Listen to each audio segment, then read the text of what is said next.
आप सभी बहनों और माताओं को करवा चौथ की बहुत बहुत शुभकामनाएं। करवा चौथ की कथा बहुत समय पहले की बात है कि एक साहूकार के 7 बेटे और उनकी एक बहन करवा थी। सभी सातों भाई अपनी बहन से बहुत प्यार करते थे, यहाँ तक कि वे पहले उसे खाना खिलाते और स्वयं बाद में खाते थे। एक बार उनकी बहन ससुराल से मायके आई हुई थी।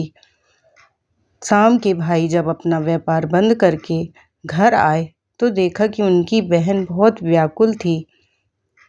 सभी भाई खाना खाने बैठे और अपनी बहन से भी खाना खाने का आग्रह किया, लेकिन बहन ने बताया कि उसका निर्जला व्रत है और वह खाना सिर्फ चंद्रमा को देखकर उसे अर्घ देकर ही खा सकती है।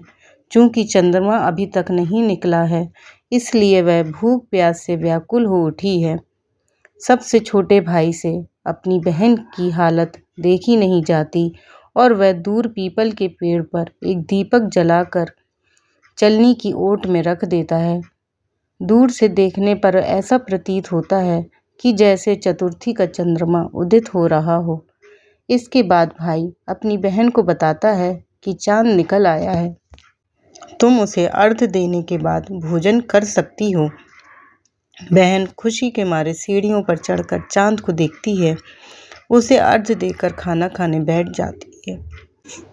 वह पहला टुकड़ा मुंह में डालती है तो उसे छींक आ जाती है, दूसरा टुकड़ा डालती है तो उसमें बाल निकल आता है। जैसे ही तीसरा टुकड़ा मुंह में डालने की कोशिश करती है, उसके पति की मृत्यु का समाचार उसे मिल जाता है। उसकी भाभी उसे सच्चाई से अवगत कराती है कि उसके भाई के साथ ऐसा हुआ है। करवा चौथ का व्रत गलत तरीके से टूटने के कारण देवता उससे नाराज हो गए हैं और उन्होंने ऐसा किया है।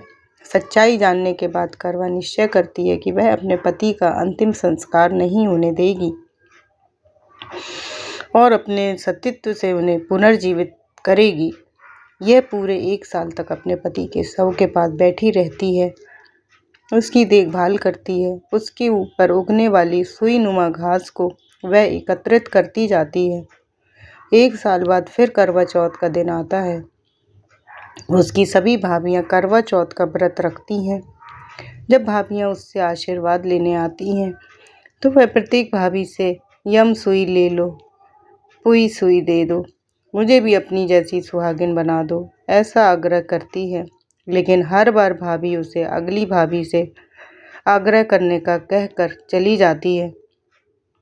इस पर जब 6 नंबर की भाभी आती है तो करवा उसे भी यही बात दोहराती है।